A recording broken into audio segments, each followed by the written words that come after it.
Olúwa ló ṣe àmín Jésù àmín Jésù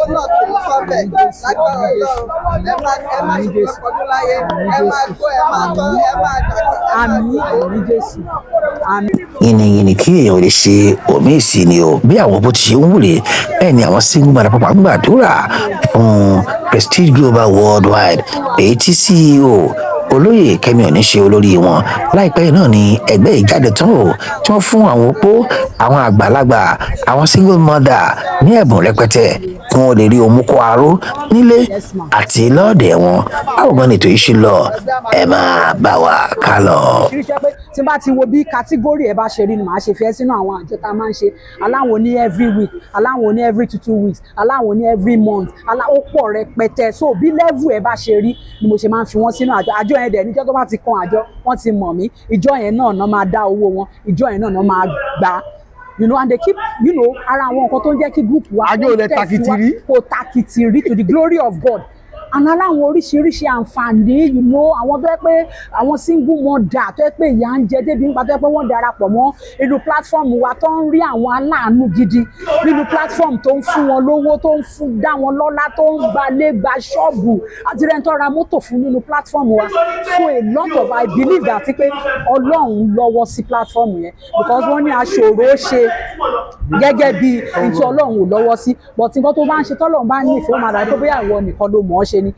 kí ẹ tó lè gbélé ìkalẹ̀ mà kí nìkan tó bí. ẹ ṣe gan-an orúkọ mi ni Honourable Chief Queen Ambassador Dr. Olúwakẹ́mi tí mo jẹ́ CEO Prestige Group yẹn platform tí a ní over 1,000 members káàkiri gbogbo àgbáńlá group yẹn dẹ̀ ti wá pín sí mẹ́ta a ní Prestige Fund Mature Platform a ti máa ń ṣe eré oríṣiríṣi tá a máa hang out a máa ń ṣe a lot of things a ní Prestige Media Platform tó yẹ pé ìyẹn àwọn èèyàn wa máa ń polówó ọjà ìwọ tó bá fẹ́ tajà tó fẹ́ rajà lóríṣiríṣi a máa ń tajà a máa ń rajà lórí Prestige Media Platform and people are making a lot of money in there there wá ní Prestige Celebration Platform tó jẹ́ pé irú yẹn àwọn tó fẹ́ ṣe patí a máa jáde wọ́n tẹ̀ tún fún wa lórúkọ gan láwọn òde kọ̀ọ̀kan tá a máa ń lọ pé àwa gangan la mòde dùn pé kò síbi tí a bá lọ tí a ò kí ń stand out because our member will always stand out so program tí àwa ń ṣe lénìí which is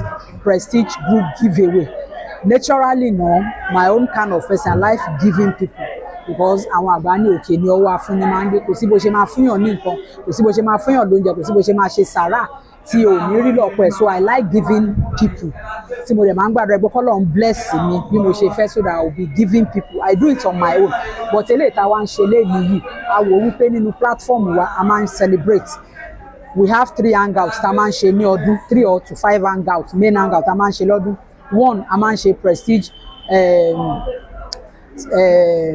kí lorúkọ ẹ̀ ti February Valentine hangout ìyẹn ni first one ní February then a máa ń ṣe Prestige main July hangout anniversary òun la fẹ́ ṣe lọ́wọ́lọ́wọ́ yìí òun ni hangout tá a máa ń ṣe na an elaborate way a máa ń ná millions of naira láti ṣe because àwọn members wa tó wà káàkiri gbogbo àgbáńláyé time yẹn náà máa ń wá sílé tó máa ń jẹ́ ká darapọ̀ ṣe mọ̀ we have a lot of oríṣiríṣi ló máa ń ṣẹlẹ̀ so gba àwọn fọ́ọ̀n tá a máa ń ṣe lóríṣiríṣi ẹ̀ most of them wọn lè attend so period yìí náà máa ń wálé la máa jọ jókòó la máa jọ yọ̀ then we have another one which is Prestige end of the year party yẹn ni a fi máa ń dúpẹ́ lọ́wọ́ Ọlọ́run láti ìbẹ̀rẹ̀ ọdún tá a ti ń ṣe tá a dojoojúmọ́ gúrùpù wa 24/7 bó débẹ̀ láago 2 òru ara àwọn tí wàá máa bá ṣeré lóríṣiríṣi so àwa fi ń dúpẹ́ lọ́wọ́ Ọlọ́run pé láti ìbẹ̀rẹ̀ ọdún àárí ẹni kíkú láàrin wa àrógun àìsàn àárí pé òkè o ẹni wà ní ilé ìwòsàn o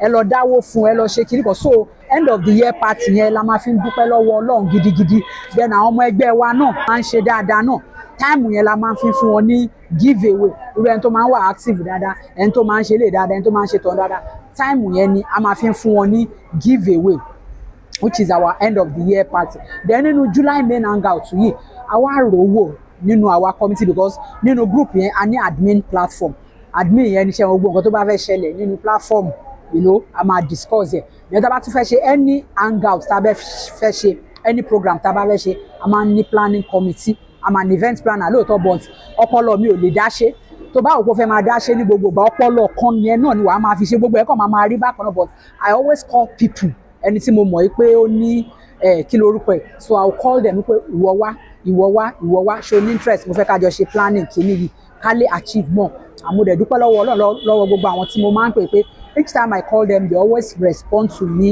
ní gbogbo ọ̀nà wọn máa ń dúró tì mí tá a dẹ̀ máa ń ṣe program yẹn tó máa ń dùn tó máa ń lárinrin so ohun tó máa ń bí give away tá à ń ṣe ni wípé a wò wípé inú wa dùn la ṣe máa wò pé kí ẹ jẹ́ ká kóra wa jọ pọ̀ ká ṣe eré ká pe olórin ńláńlá irú last year nísìnyí a pe St. Janet àwọn ló kọrin fún wa àwọn olórin ńláńlá la máa ń pè sẹ́yìn ní July hangout yìí yìí ní sí Òbésèré lápẹ́ láwò pé inú wa dùn la ṣe ń kóra wa jọ pé ẹ jẹ́ ká celebrate ẹ jẹ́ ká ṣe lé àwọn kan wà tó jẹ́ pé they are less privileged wọn ò ní irú oore ọ̀fẹ́ báyìí la ṣe wò pé each time tá a bá fẹ́ ṣe this is our main July hangout tó jẹ́ pé hangout tó máa ń stand out nínú gbogbo hangout wáyé pé ká máa ṣe give away fáwọn adẹ̀bẹ̀rẹ̀ to the glory of God ní last 3 years last 2 years la bẹ̀rẹ̀ a fún àwọn èèyàn kọ̀ọ̀kan náà àwọn less privileged kọ̀ọ̀kan a fún wọn ní nǹkan níwọ̀nba ṣẹ́ mọ̀ nǹkan tó yẹn bá fẹ́ bẹ̀rẹ̀ for the first time ó máa ní bó ṣe máa rí then the second one which is last year tá a ṣe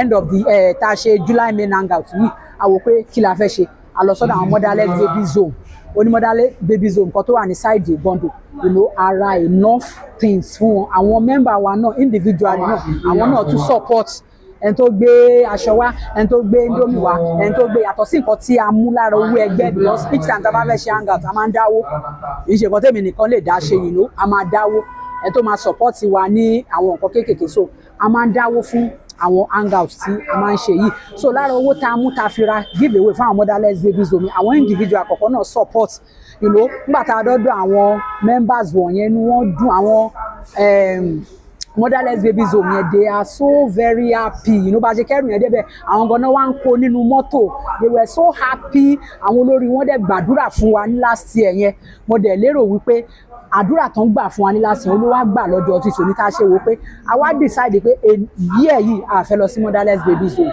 kí ni reason ni wípé motherless babies home wọ́n máa ń ní opportunities anybody tó bá fẹ́ ṣe give away motherless babies home náà lọ anybody tó bá fẹ́ ṣe give away motherless babies home náà lọ àwọn opó kọ̀ọ̀kan dẹ̀ wà tó yẹ pé wọ́n ń suffer la ṣe wò pé this period we want to go to the àwọn opó la fẹ́ fún ní give away tọdún yìí a dẹ̀ ń wò pé initially a wò pé we are looking at 100 widow that is our budget and 100 widows yẹn kì í ṣe pé ká kàn fún wọn ní nǹkan ṣákálá a fẹ́ fún wọn ní nǹkan tó jẹ́ pé tán bá délé tán bá rí tán bá tu inú wọn máa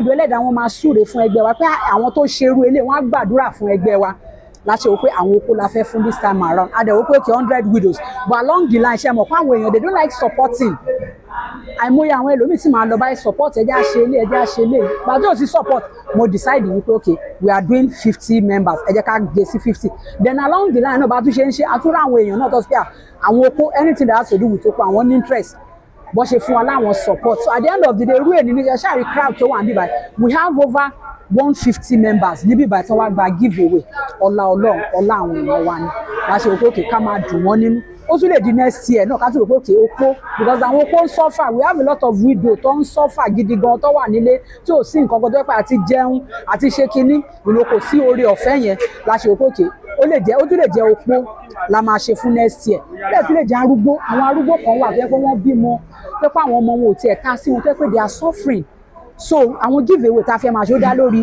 motherless babies home àwọn widows àti àwọn aged àwọn arúgbó bá a ṣe fẹ́ máa ṣe lọ́dọọdún nìyẹn so bẹ́ẹ̀ ni wá bá ṣe darí òun la ṣe máa fi fún wọn ní nǹkan ní ọdọọdún so nǹkan tó bí nǹkan tá à ń ṣe lénìí ní adẹ̀dúpẹ́ lọ́dọ̀ Ọlọ́run pé to the glory of God and to the glory of God àwọn give away tá a fún wọn they appreciate it because gẹ́gẹ́ bí mo yẹ sọ àfẹ́ fún wọn ní nǹkan ṣákálá so àwọn nǹkan tá a fún wọn náà adúpẹ́ lọ́wọ́ Ọlọ́run so àdúrà mi ni pé k'Ọlọ́run ràn wá lọ́wọ́ ká lè máa rí ṣe ní ọdọọdún ká lè máa mú dùn àwọn èèyàn dùn kí Ọlọ́run tún dẹ̀ máa gbé ọwọ́ àwọn ọmọ ẹgbẹ́ mi sókè. so lára àwọn group tí ẹ ní èmi rí kan tẹ́ pé fún àwọn matured oríṣiríṣi tó bá ti di ọjọ́ Thursday Friday oríṣiríṣi ló máa ń ṣẹlẹ̀ ń bẹ̀ nǹkan tẹ́ pé èèyàn wọ́n lọ bí ọmọ gan ní ọmọ gbogbo rí fóònù èèyàn ká bá wo àwọn tí wọ́n wà lórí ẹgbẹ́ yẹn àbáwọn tẹ́jọ́ ń ṣe yìí kí ni oore tó tún máa ń tibẹ̀ oore wọn rí mẹ́ àti pé èèyàn ti ń ṣeré pa kí làkọ́ tó ń rí.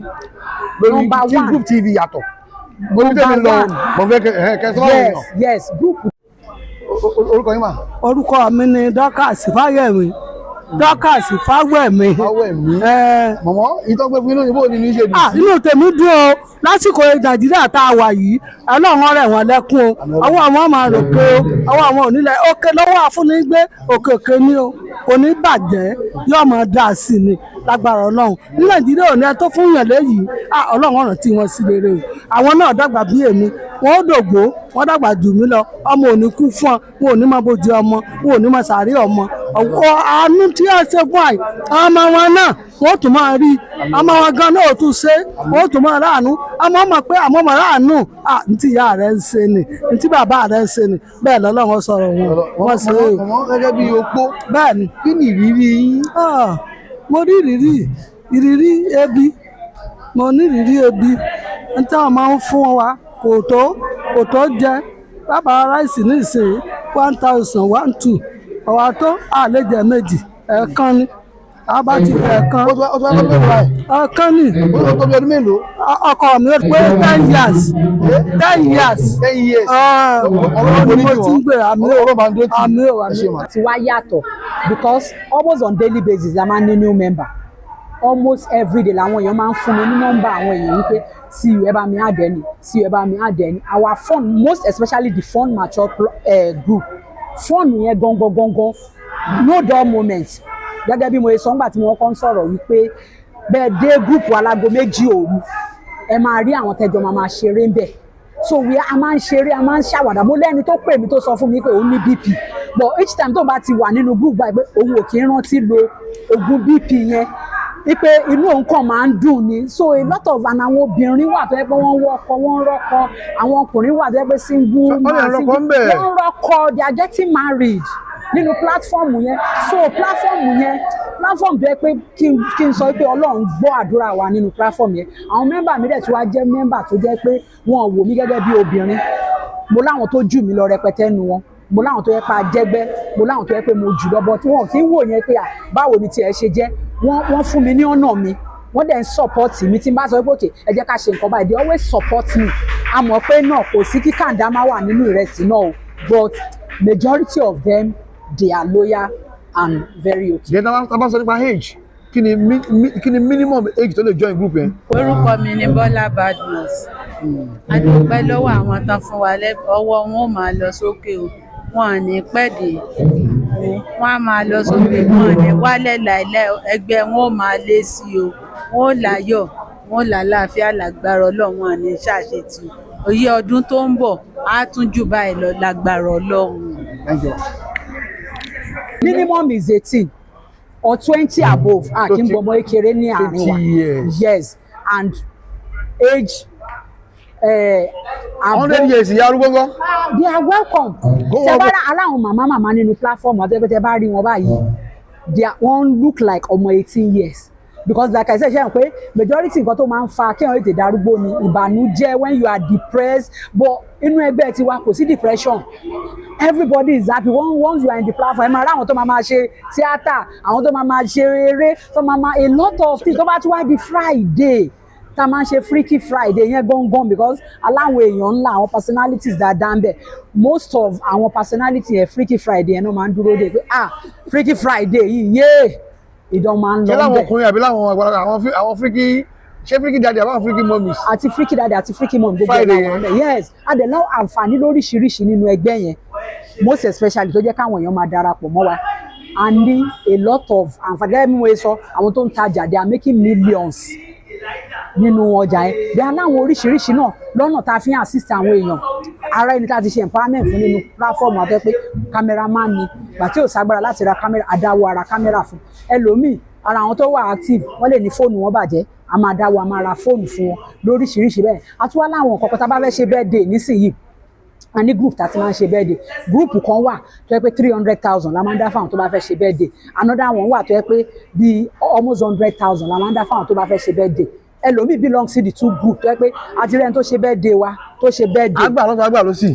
yes àrẹ́ni tó ṣe birthday tó jẹ́ pé ìjọ birthday ó gba almost 500,000 níjọ birthday and apart from that wà láwọn àjọ oríṣiríṣi tá a máa ń ṣe.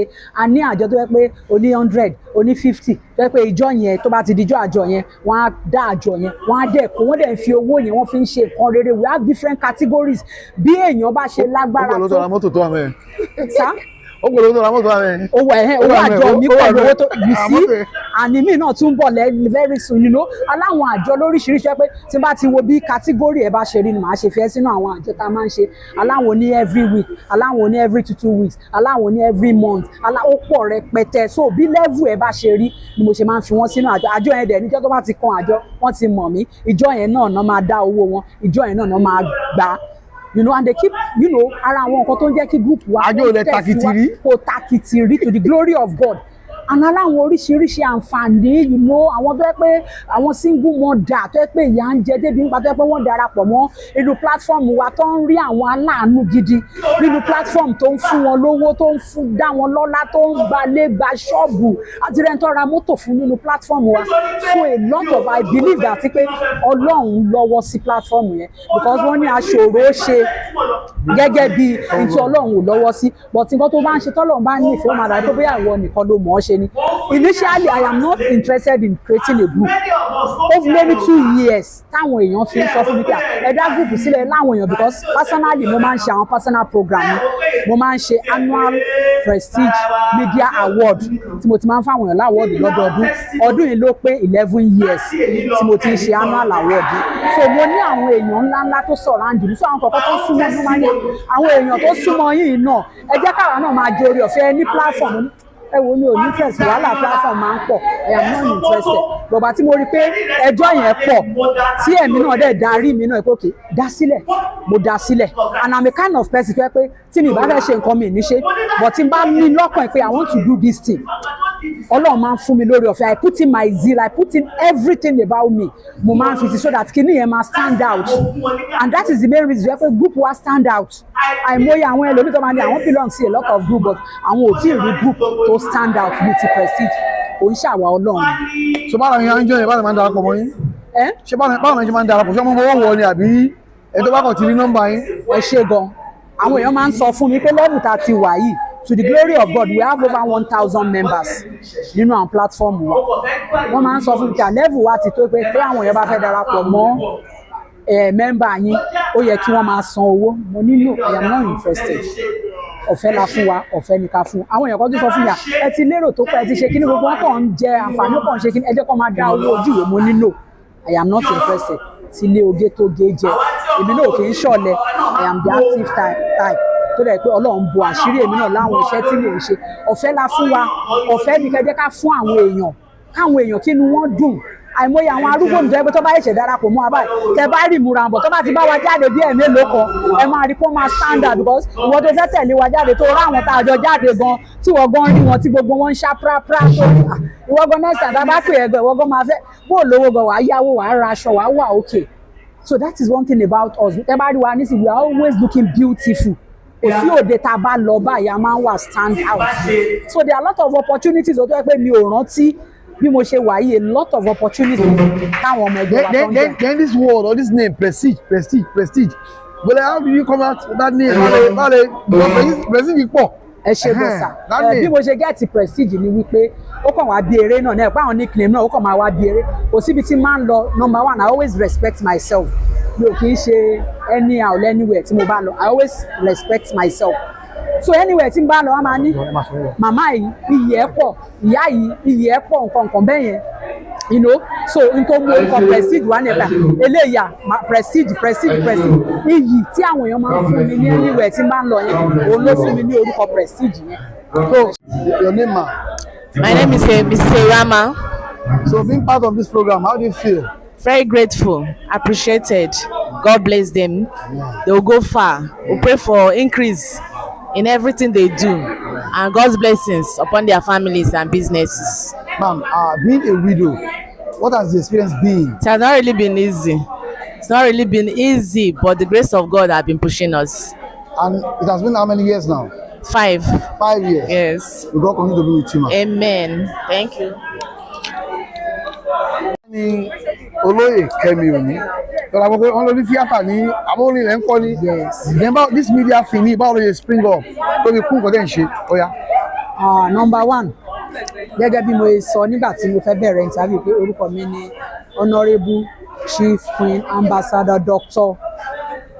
Olúwakẹ́mi Òní. Number one, I am an event planner. Iṣẹ́ mi gangan tí mo ń ṣe event planner ní mí.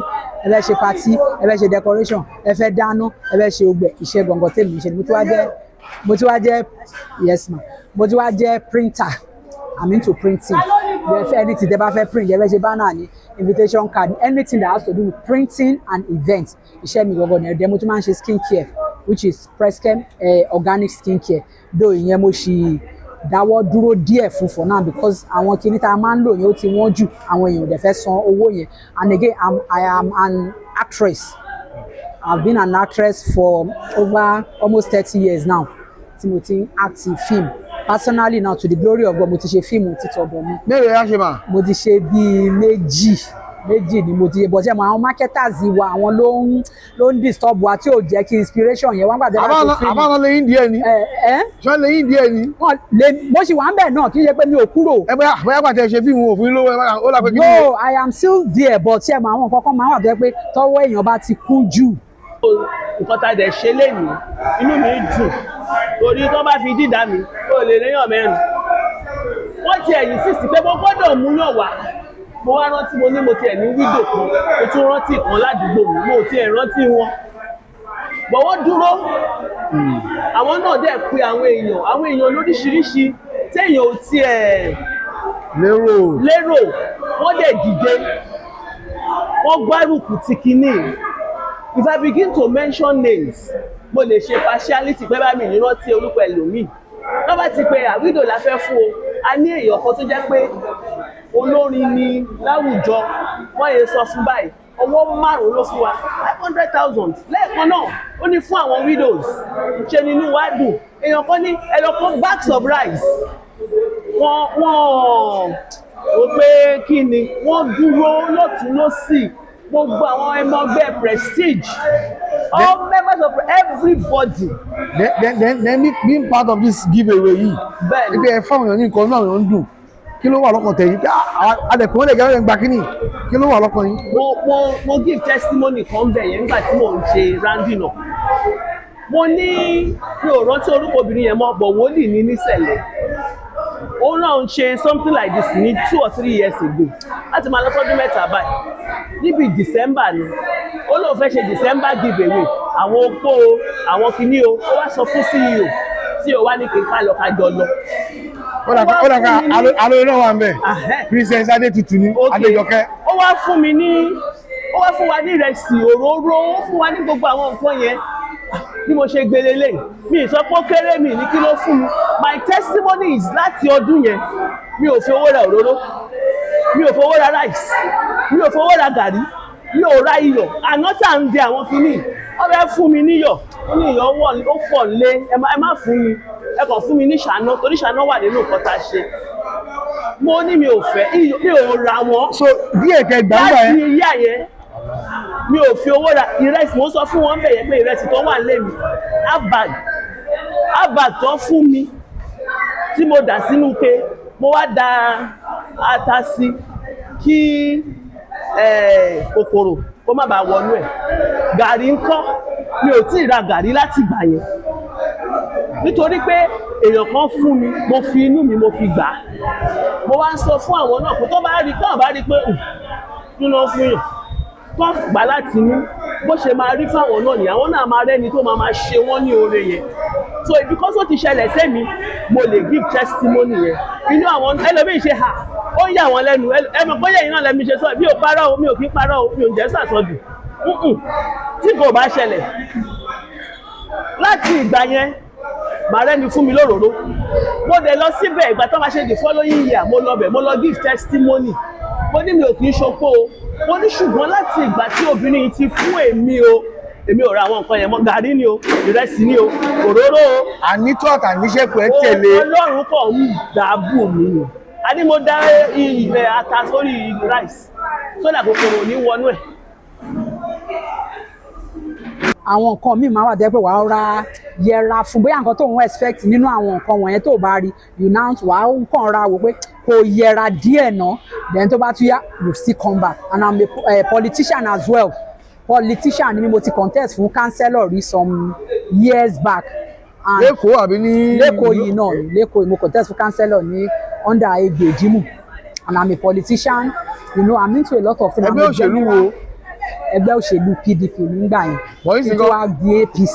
àwọn ẹgbẹ́ tẹ̀lé Tinubu lọ báyìí. APC ni mo wà to the glory of God nísìnyí tí adẹ̀ ń ṣe dáadáa but gẹ́gẹ́ bí mo sọ náà nínú APC yẹn náà mo ṣì ní sùúrù mo ṣì hold on díẹ̀ because àwọn kan mi tẹ́ bá expect nínú ẹgbẹ́ tẹ́ ẹ̀ bá rí àwọn kinní wọ̀nyẹn ṣẹ́ mọ̀ ó kàn máa dàbí pé bóyá you are just as if probably you are wasting your time nígbà tó bá àwọn opportunity tó bá yẹ kẹ́ rí bẹ́ẹ̀ as a committed member tẹ́ ẹ̀ bá rí you know wàá wá wò pé dà pé àwọn people wọ́n ní àwọn èèyàn títí wọn tí wọ́n ń lò tó ń lò so instead of it to like as if you are wasting your time wàá kàn ra yàsẹ́gbẹ́ bí mo sọ mo ṣì yàsẹ́gbẹ́ díẹ̀ ni for the two things because àwọn nǹkan tí mo nífẹ̀ẹ́ jù láti ṣe nìyẹn actress acting and that politics I love them so much but àwọn nǹkan tí mo my expectation díẹ̀ mi ò rí ló jẹ́ kí n ṣe súnsẹ́gbẹ́ díẹ̀ but I promise I'm still coming back to it fully very soon and I'm a general merchant gẹ́gẹ́ bí mo sọ irú widows program tá à ń ṣe lé ní nísìn I'm also a widow ọkọ mi ti kú ní 5 years ago but to the glory of God ọláìpẹ́ mi jẹ́ widow tó yẹ pé I am the active type mo máa ń ṣiṣẹ́ gidi gan mo believe wípé àtẹ́lẹ̀ ọwọ́ ẹni ni kì í tán nídìí I work a lot so anything tó bá ti máa mú owó wá I'm into it mo ṣe wà máa ń ṣe adé máa ń ṣe máa ń tàlẹ̀kẹ̀ mo máa a lot of yes gbogbo ẹ̀ ni mò ń ṣe and àwọn nǹkan míì lóríṣiríṣi bẹ́ẹ̀ talẹ̀ bẹ́ẹ̀ ra lé gbogbo ẹ̀ tẹ́ bá gbé dé I know how to handle màá dé handle rẹ̀ perfectly màá dé handle rẹ̀ perfectly without any kí lorúkọ ẹ̀ tó dẹ̀ máa wà òkè dáadáa. Oríṣiríṣi tó pọ̀ rẹpẹtẹ mi sẹ́ lè kà tán so kò sí tabaròyìn látẹ́ni dọ́là ara lè rò tán o kọ́nà kọ́ṣà máa bá gbọ́ bùkátà wa. so ipò yìí ẹ ti wà ní òtóbi ọdún mélòó.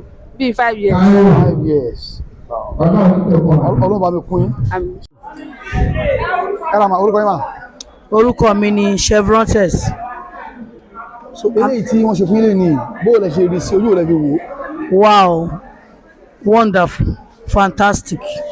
Kò common because àwọn míì wọ́n ní owó wọn ò lè fi help àwọn tí wọn ò ní. So irú nǹkan báyìí ń sìn wọ́n wò pàlẹ́ àwọn kan máa nídìí irú nǹkan báyìí wọ́n dẹ̀ organize. So irú àwọn èèyàn tó fún ní nǹkan báyìí inú wọn máa dùn wọ́n máa ṣàdúrà fún wọn. So bó ṣe kí gbogbo ẹ̀ kó máa lọ lélẹ̀ àwa tá a bá ní ká gather it together wọ́n tó bá ní kó mú síta kó wọ around your vicinity pé àwọn wo ni ó kù díẹ̀ káàtó àti àwọn wo ni wọ́n need because you have excess so pé at least kíní tó ní ó yẹ kó pín kó lè káàkiri sí ọ̀dọ̀ wọn tí wọ́n ò ní so irú nǹkan báyìí ó dáa gan òní ó jẹ́ ìgbẹ́ tó yẹ pé àwọn tó fún ní irú nǹkan báyìí sí wọ́n máa dùn gan tó bá délé àwọn ọmọ ọgbọ́n inú wọn máa dùn àti bọ́ bá ṣe ń tú ẹrù yẹn tó ń jẹ nǹkan tó wà bẹ́ẹ̀ wọ́n máa ṣàdúrà fún àwọn tó pèsè irú nǹkan báyìí. ẹ mọ̀dà kí ni experience báwo lè rọrùn sí. kò easy o àdágbàdáfà kò easy o Ọlọ́run ló ń ṣe Ọlọ́run ló ràn yàn lọ́wọ́ torí kò easy rárá. bọ́dà àti ẹ̀ máa ń gbọ́ ni wọ́n ní pé àwọn tó ń jẹ́ single mother wọ́n lọ́pọ̀ ń ta o àwọn tó wà nílé lọ. wọ́n ti pọ̀ gan sìn wọ́n ti pọ̀ gan. then eléyìí whose fault tanika dẹ̀bi ẹ̀rù single mother ní ká bú ni àbáwọn ọkùnrin kan tí àbáwọn náà yàrá ìdíkan ṣe. àwọn ọkùnrin yẹn wọn ò fẹ́ gbé responsibility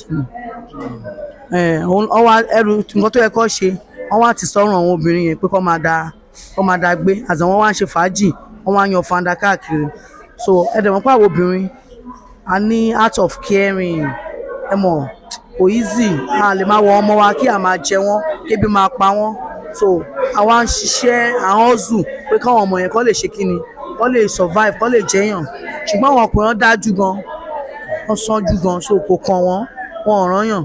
bí fáwọn tí wọ́n sì lórí ọ̀fẹ́ tán wà ní abẹ́ ọkùnrin lábẹ́ òrùlé kí ni ìmọ̀ràn fún wọn. tọkọ wọn bá ti ń ṣe dáadáa kọ́mẹ̀ntẹ́nù ìgboro rẹ́rìn o street no smile at all o kọ́mẹ̀ntẹ́ wáìpọ̀ kan wọ́n wà responsible tó ń ṣe dáadáa sí wọn o tí ò ṣe yamayama kọ́mẹ̀ntẹ́nù o kò sí ọ̀gbọ́n ní street o then obìnrin náà kí ló lè kí ni ìmọ̀ràn fún obìnrin pé tó bá ti ń di báyìí o sáàpù ẹ tó bá ti di pé obìnrin tó wà nílẹ̀ bóyá domestic violence ti ń come in tó dẹ̀ ti ń come up as in frequently tó ń ṣe once in a while tó ti ń pọ̀ á dá kí obìnrin yẹn kó lè fún rẹ̀ ní break kó lè wá nǹkan ṣe kó tó di pé ó máa lead to death. orúkọ mi ni Chevron test. God bless you. Thank you. orúkọ yín mà. Vic Moore, the group secretary of Prestige Worldwide. Ma, èyí tẹ́ ń ṣe lẹ́nu báwo lè rí sí ojú rẹ̀ fi wò then coming up with this kind of program kí ló bí. Nǹkan tó bí iná jẹ́ ètò tó lágbára tó wáyé láti ọwọ́ olùdarí ilé-iṣẹ́ gúúpù sí Prestige Worldwide CEO wa Queen Kemi Oni tó jẹ́ ètò tẹ́pá máa ń ṣe ní ọdọọdún fún àwọn less privileged like last year we did for motherless home, West motherless home for last year. And this year we decided to do for the widows for this year. So just to make them happy, to know that they are part of us and to let them feel love always. So about a single mother lẹ́yìn about a single mother ni. I'm a single mother. Yeah, as a single mom in the experience yẹn báwo ló ṣe rọrùn sí. No, it's not easy. It's not an easy thing. But the grace of God, we're putting up. But it's not easy at all to be a single mother. Wọ́n ló pọ̀ nta o, ìjàmbá tó wà nílé lọ. We are many, yes. Then eléyìí kàdíkà blame fọ́kùnrin ni wà responsible ni àbáwọn single mother gan. It depends on different home. Ó depends lórí nǹkan tó ká fúlà kọjá. So we can say concern wọ́n lè jọ like my own experience is my home. Sure, it's my husband. Let me say it's my children's father. But there are so many others that it depends. But single mother pọ̀. Ẹ kí wá ní ìmọ̀ràn fáwọn obìnrin àwọn tó ń ṣì lórí ọ̀fẹ́ láti wà lábẹ́ òrùlé kí ni ìmọ̀ràn fún wọn. Ní pé tó bá dé hold there that you can still endure it. You can, but if you know that it's more than what you can endure, it's better to just leave. To have your peace with you, it's better than you just wasting your time and wasting your life. So it's better to just maintain. If you know that it's something that doesn't give you joy, that you're not happy with, it's better you leave. Your name again, ma'am? Vic Moore, Victoria. Thank you, ma'am. God bless you.